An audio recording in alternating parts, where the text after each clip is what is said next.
Hi, I'm Peter J. Ray. Welcome. Today's topic is the 1927 Cleveland Indians AL MLB baseball season.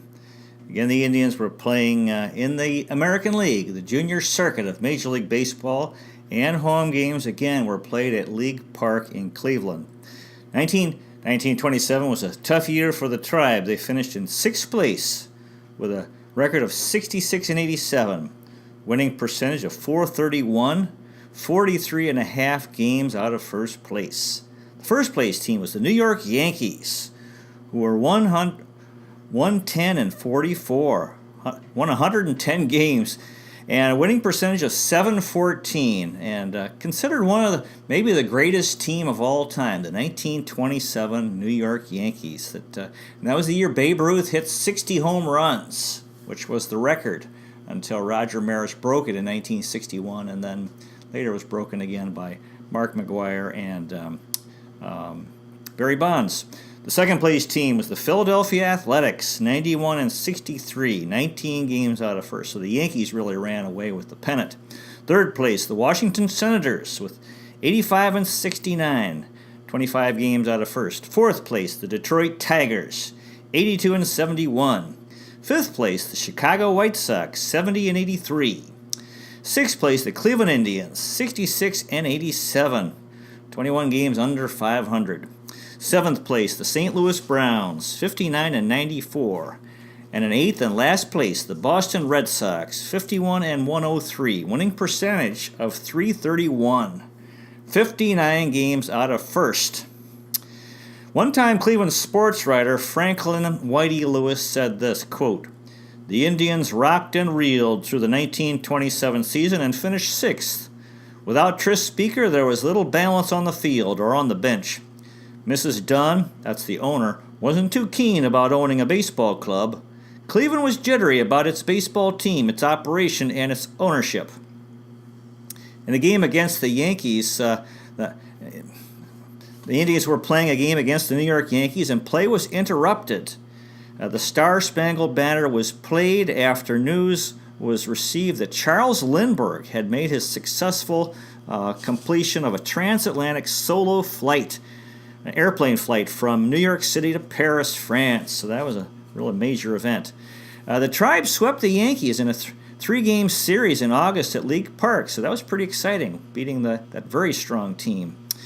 Baseballs that were hit onto Lexington Avenue during batting practice, the children would often retrieve them and turn them in for free admission. Around this time, Joe Bertman's spicy brown mustard was beginning to be served for hot dogs at League Park. Up until now, it's still being served at the Progressive Field, and you can buy it in the grocery store for your own use at home. The total attendance for the Cleveland Indians in 1973 was 373,138, so this was pretty poor. It was down 250,000 total from 1926, or an average of only 4,878 fans per game. Now the coaching staff, or the manager rather, was Jack McAllister, who was with Cleveland from 1913 to 1927 as a scout, coach, and manager. He was also so this was the end of his time in Cleveland. He had a variety of positions.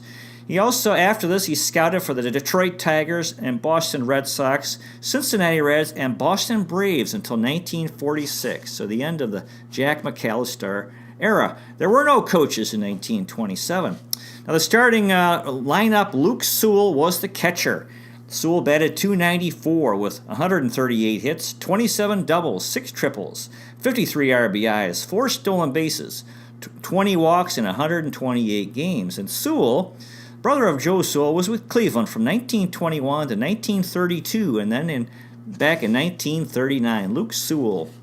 George Burns was at first base. He had an outstanding year. He hit .319, 175 hits, 51 doubles, wow, 2 triples, 3 home runs, 78 RBIs, 13 stolen bases, 42 base on balls in 140 games. And Burns was with Cleveland from 1920 to 1921, and then from 1924 to 1928. George Burns. Lou Fonseca was at second base. Fonseca batted .311 with 133 hits, 20 doubles, 7 triples, 2 home runs, 40 RBIs, 12 stolen bases, and 112 games. Fonseca was from Oakland, California. He died in Ely, Iowa in 1989 at age 90. For his career, he batted .316, really good, 31 home runs, 485 RBIs. He was also a manager with a record of 120 and 196 with a winning percentage of .380. He played for the Cincinnati Reds, Philadelphia Phillies, Cleveland Indians, and Chicago White Sox between 1921 and 1933.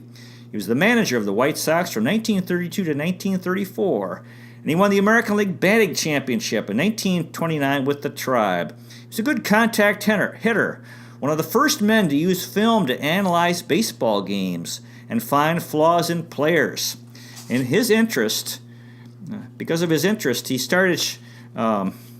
He was involved in the movie Slide Kelly Slide, which was a 1927 movie.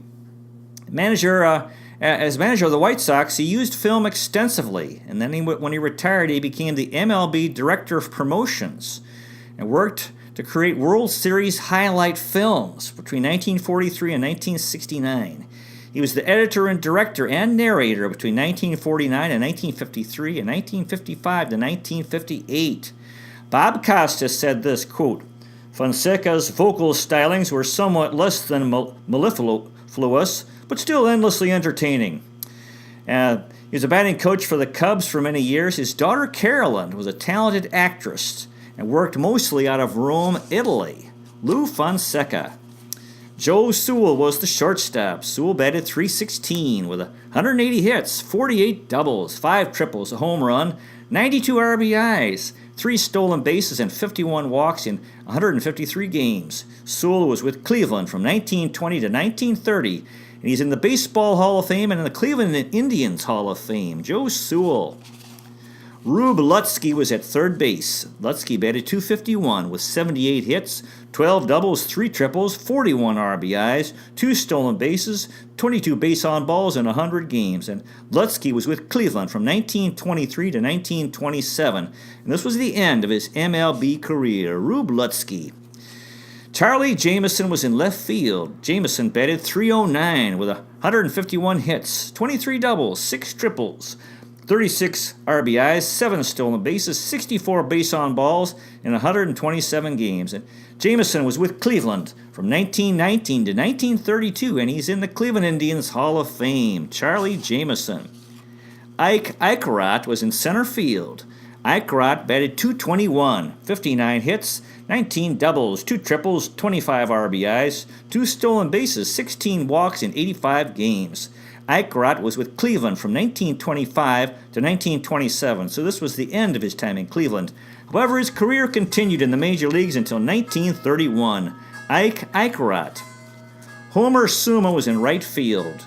Suma batted .286, 164 hits, 41 doubles, 7 triples, 4 home runs, 74 RBIs, 6 stolen bases, 32 walks in 145 games, and Suma was with Cleveland from 1922 to 1928.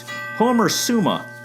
Now, the bench players included Johnny Hodap, who played quite a bit of third base. He batted .304 with 73 hits, 15 doubles, 3 triples, 5 home runs, 40 RBIs, 2 stolen bases, 14 walks in 79 games, and Hodap was with Cleveland from 1925 to 1932. Johnny Hodap.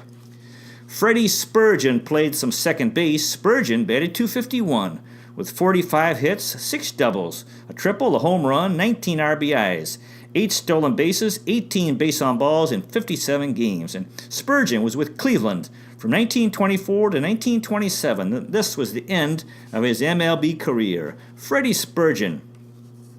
Bernie Nice played some outfield. He batted .302 with 29 hits, 17 runs, 9 doubles, 4 home runs, 18 RBIs, 18 walks in 32 games. Nice was from Bloomington, Illinois. He died in Inverness, Florida in 1972 at age 77. For his career, he batted .272 with 25 home runs and 210 RBIs. Nice played for the Brooklyn Robins, Boston Braves, Cleveland Indians, and Chicago White Sox between 1920 and 1927. He He was a manager in the minor leagues in 1932 and 1933, and in the minors he played for the Peoria Distillers, the Minneapolis Millers, the Saskatoon Quakers, Buffalo Bisons, Knoxville Smokies, Rochester Red Wings, and Palatka Azaleas. Bernie Nice. Baby Doll Jacobson played some outfield. Jacobson batted .252 with 26 hits, 13 runs, 5 doubles, 13 RBIs, 6 walks in 32 games. Jacobson was from Cable, Illinois. He died in Orion, Illinois in 1977 at age 86. For his career, he batted .311 with 83 home runs and 818 RBIs. Very good. Jacobson played for the Detroit Tigers, St. Louis Browns, Boston Red Sox, Cleveland Indians, and Philadelphia Athletics between 1915 and 1927. He was one of the best hitters in the American League during his prime years. Twice he was in the top 10 in the MVP voting. In 1920, he batted .355, and in 1921, .352. In 1922, he was second in RBIs in the league with 122, just behind Babe Ruth. He's also a top defensive player. In 1924, he had 488 putouts, which was a record. His father was a Swedish immigrant. His mother was a daughter of Swedish immigrants. On opening day in 1912, the band was playing "Oh You Beautiful Doll" as Jacobson came to the plate. And he said this, quote, "Well, I led off with a home run on the first pitch, and a lady sitting behind the plate jumped up and shouted, 'You must be that beautiful doll they were talking about.' And the name stuck with me, and that was it." So that's how he got the name Baby Doll Jacobson. In the First World War, he enlisted in the U.S. Navy. Jacobson played from 1919 to 1926 for the St. Louis Browns as their starting center fielder. John Kieran of the New York Times wrote this, quote, "There was no style to him at all. He didn't know his own strength, but he went galumphing all over the outfield to haul down long drives. When he came to the plate, he got even with a lot of fellows who made him sweat in the outfield." In 1919, with the Browns, St. Louis Browns, he said, quote, "After 5 years of trial and 5 years of failure, I had made good at last. That's all I know. Whatever improvement I have shown is due to manager Jimmy Burke's words, 'Send for your wife.' When Burke made that crack, he'd made me a success where I had been one of the most pitiable failures in baseball." After he retired, Jacobson was a farmer in Illinois. And after he died, the Sporting News wrote this, quote, "Although he never received more than a passing glance in the Hall of Fame voting, Jacobson's credentials are superior to many of the old-timers who have been enshrined." He also played in the minor leagues for the Mobile Seagulls, the Chattanooga Lookouts, and the Toledo Mud Hens. Baby Doll Jacobson. Glenn Myatt was a spare catcher. Myatt batted .245 with 23 hits. He scored 15 runs, had 6 doubles, 2 home runs, 8 RBIs, a stolen base, 12 walks in 55 games. And Myatt was with Cleveland from 1923 to 1935. Glenn Myatt. Nick Cullop played some outfield. He batted .235 with 16 hits, scored 9 runs, 2 doubles, 3 triples, a home run, 8 RBIs, 9 walks in 32 games. He also did some pitching. He had no decisions and an ERA of 9.00 in 1 game, 1 innings pitched, and 1 earned run allowed. Cullop was from Weldon Spring, Missouri. He died in Westerville, Ohio in 1978 at age 78. For his career, he batted .249 with 11 home runs and 67 RBIs.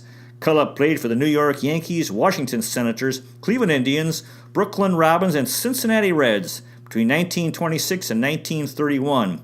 He was a feared batter in the minor leagues. He's the all-time minor league RBI king. They called him Tomato Face. His face would turn bright red when he was angry. He's no relation to the pitcher, Nick Cullop. In the minor leagues, his pitching record was 49-50 in 140 games.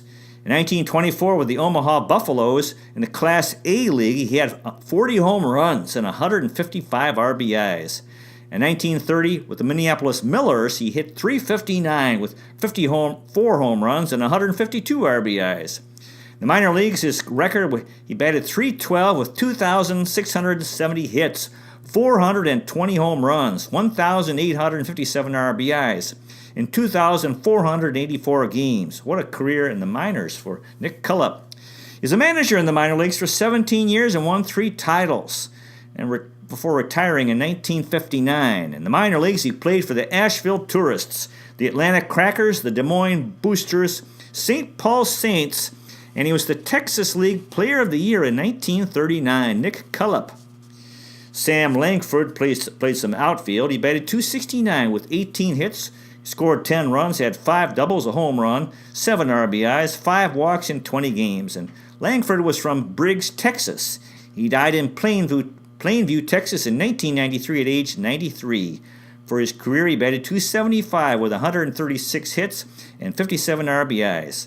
Langford played for the Boston Red Sox and Cleveland Indians between 1926 and 1928. Sam Langford. Johnny Gill also played some outfield. He batted .217 with 13 hits, 8 runs, 3 doubles, a home run, 4 RBIs, a stolen base, 7 walks in 21 games. Gill was from Nashville, Tennessee. He died in Nashville in 1984 at age 79. For his career, he batted .245 with 10 home runs and 45 RBIs.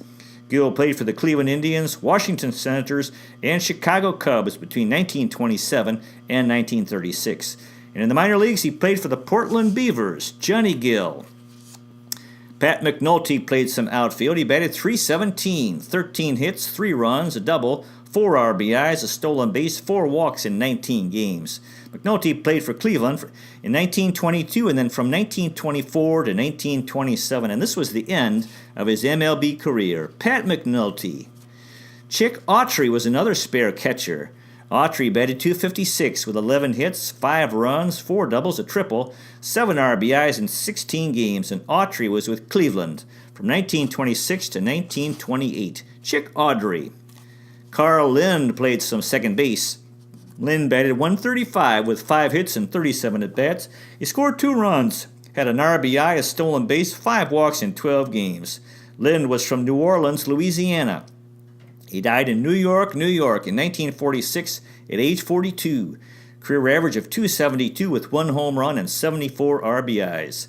Lind played for the Cleveland Indians from 1927 to 1930. In 1928, he was 15th in the MVP voting. He led the American League in at-bats with 659. In the minor leagues, Lind played for the Denver Bears, Houston Buffaloes, New Orleans Pelicans, Oakland Oaks, Peoria Tractors, and Toledo Mud Hens. Carl Lind.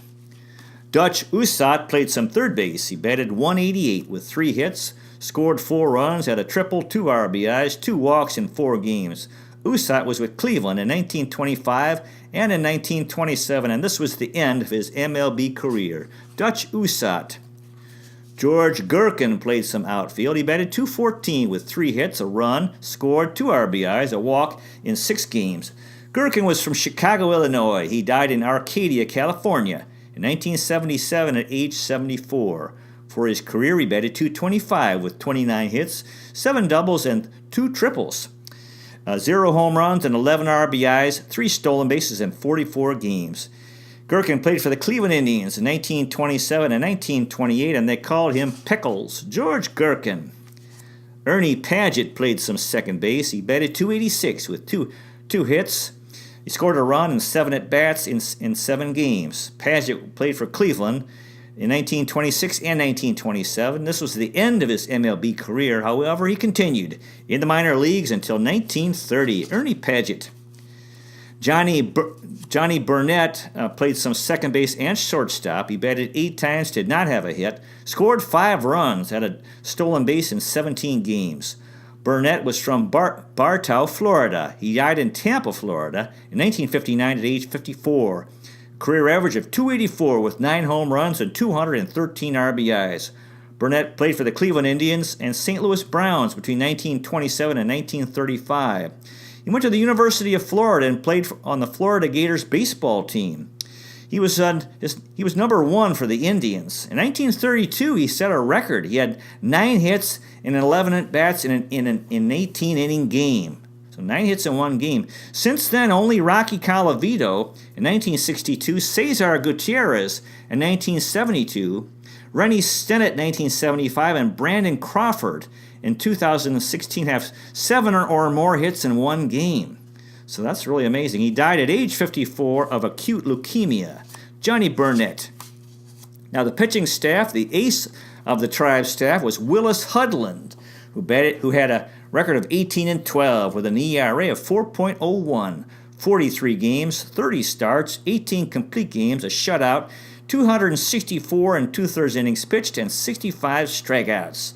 Hudland batted .250 with 24 hits, 12 runs, 5 doubles, a triple, a home run, 6 RBIs, a walk. He struck out 22 times, and Hudland was with Cleveland from 1926 to 1940. Willis Hudland. Joe Shout was 9-16 with an ERA of 4.22, 45 games, 28 starts, 14 complete games, 2 saves, 63 strikeouts in 230 and a third innings pitched. And Schott was a good hitter. He batted .325 with 27 hits, 7 runs, 5 doubles, a triple, 6 RBIs, 2 walks, struck out 9 times. And Schott was with Cleveland from 1922 to 1930. Joe Schott. Garland Buckeye was 10-17 with an ERA of 3.96, 35 games, 25 starts, 13 complete games, 2 shutouts and a save, 38 strikeouts and 204 and two-thirds innings pitched. And Buckeye was a pretty good hitter. He hit .268 with 19 hits, 6 runs, 4 doubles, a triple, 7 RBIs, and 3 walks. And Buckeye was with Cleveland from 1925 to 1928. Garland Buckeye. Jake Miller was 10-8 with an ERA of 3.21, 34 games, 23 starts, 11 complete games, 53 strikeouts, and 185 and a third innings pitched.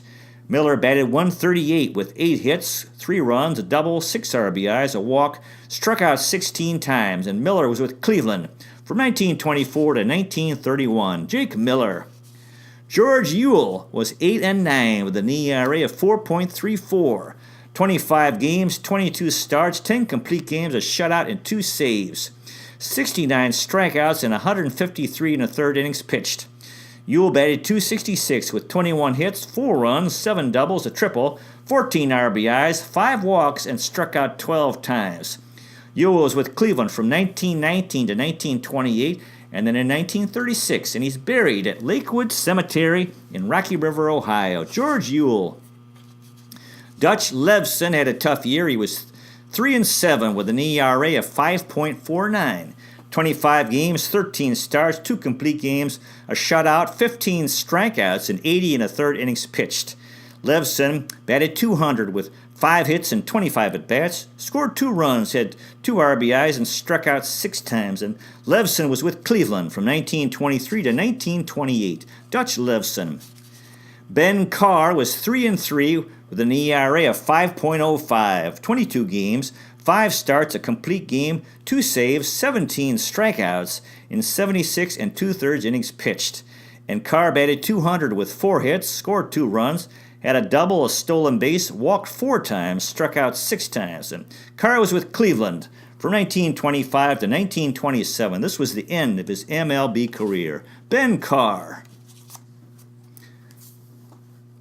George Grant was 4-6 with an ERA of 4.46, 25 games, 3 starts, 2 complete games, a save, 19 strikeouts, and 74 and two-thirds innings pitched. He batted .095 with 2 hits, 2 RBIs, and struck out 6 times.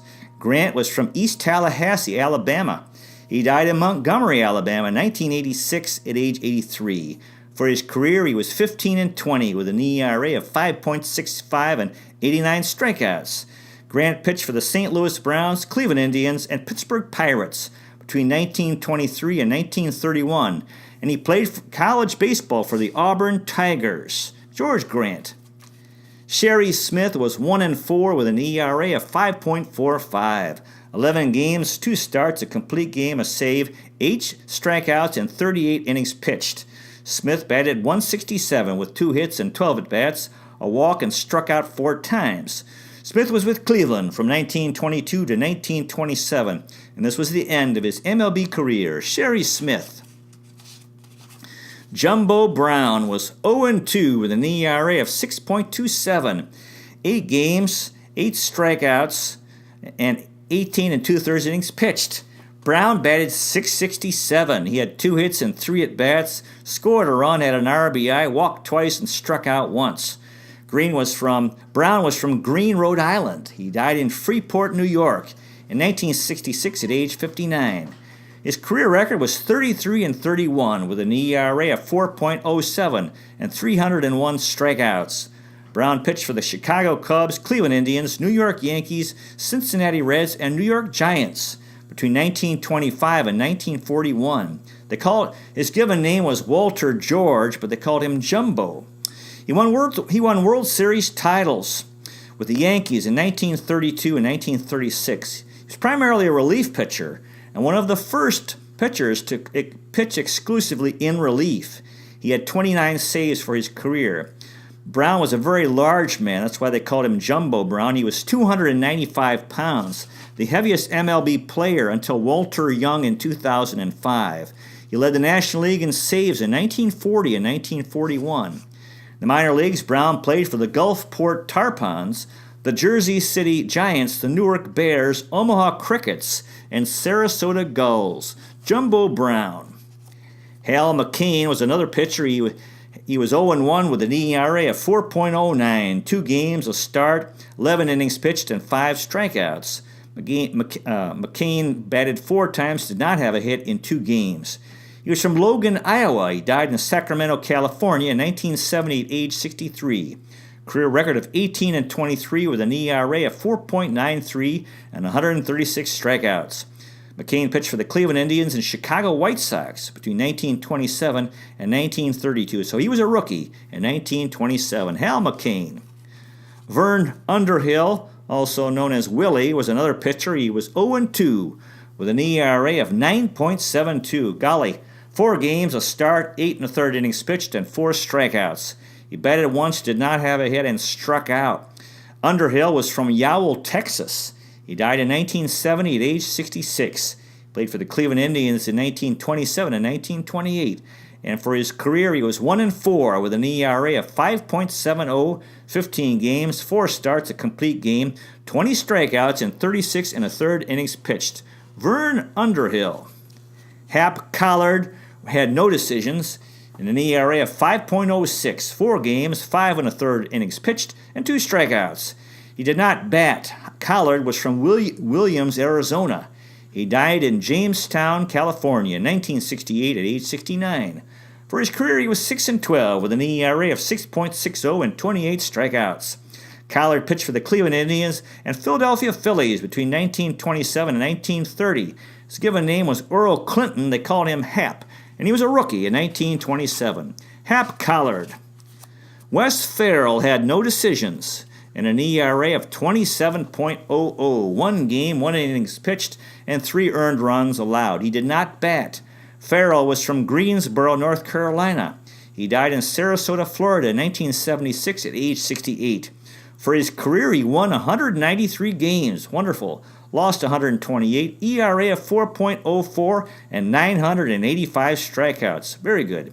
Ferrell pitched for the Cleveland Indians, Boston Red Sox, Washington Senators, New York Yankees, Brooklyn Dodgers, and Boston Braves between 1927 and 1941. He was an All-Star in 1933 and 1937 and was the American League wins leader in 1935. In 1931, he threw a no-hitter. He has the MLB record. He hit 37 home runs, so that's the record for a pitcher, the most home runs hit by a pitcher in MLB history. He's in the Cleveland Indians Hall of Fame and the Boston Red Sox Hall of Fame. His brother Rick Ferrell was also an MLB player who is in the Baseball Hall of Fame. His brother George had 18 years in the minor leagues. Ferrell was honest, outspoken, but he developed attitude problems. Often he would refuse to leave games and would be suspended. One game, he was pulled out, taken out of a game, and he punched himself in the face, then slammed his head into a wall and had to be restrained by teammates to stop him from hurting himself. So he was kind of a troubled fellow. In 1934, he had a walk-off home run that won a game. 1935, he had walk-off home runs in consecutive days that won games. He was second in the American in MVP voting behind Hank Greenberg that year.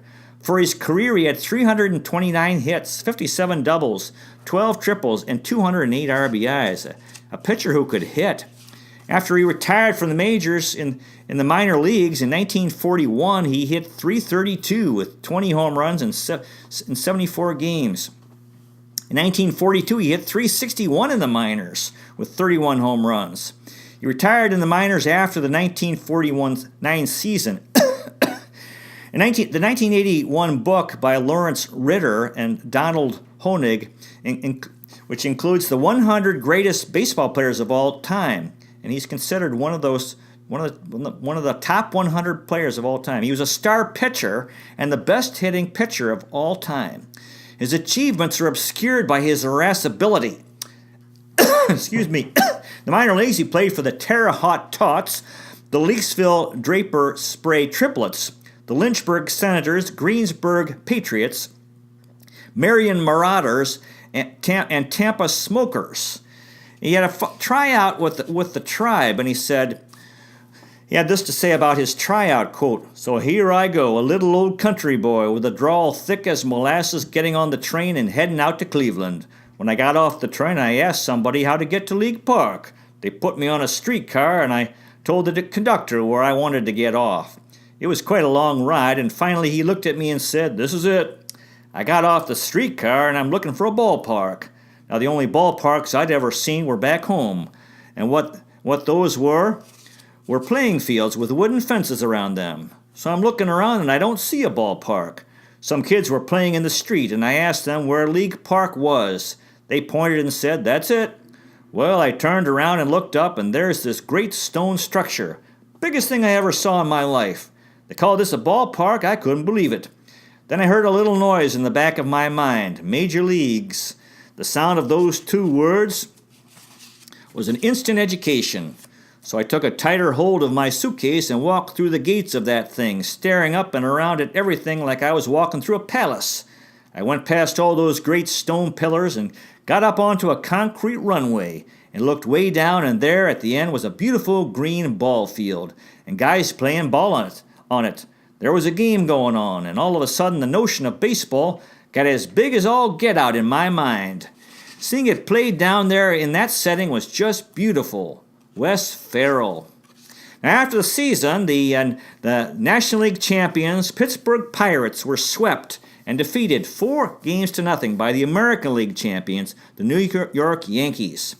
The Hall of Famers who played in the World Series for the Pirates included Kiki Kyler, Pie Trainer Lloyd Wanner, Paul Wanner. And for the Yankees, their manager Miller Huggins, Earl Combs, Lou Gehrig, Tony Lazzeri, Herb Penock, Babe Ruth, and Wade Hoyt. Now, I recently read a fine book called The Wonder Team, the true story of the incomparable 1927 New York Yankees by Leo Trachtenberg, 1995. Game 4 was played at Yankee Stadium. In the ninth inning, the score was tied at 3. The bottom of the ninth, Earl Coombs was the Yankee base runner at third base, and Tony Lazzeri was batting. There was a wild pitch, and Coombs scored from third to end the World Series. So the 1927 World Series ended on a wild pitch. So that's the story of the 1927 Cleveland Indians. Tough year, but that's how it goes. They were our team. God bless all the fellows who played for the Cleveland Indians in 1927, including the fans, especially the Civil War veterans, Spanish-American War veterans, and First World War veterans. Captains of the Cuyahoga, lovers of Lake Erie, Terminal Tower Power, fans of the Free Stamp statue and the Fountain of Eternal Life, Euclid Avenue Electricity, First Energy Stadium friends, Progressive Field pals, Quicken Loans Arena enthusiasts, Severance Hall stalwarts, Tribe, Browns, Cavs, Monsters, and Gladiators rule Cleveland, City of Champions. Before you know it, it'll be opening day 2019. Go Tribe. Thank you so much for watching. I really, really appreciate it. God bless you. Take care, and I'll see you next time.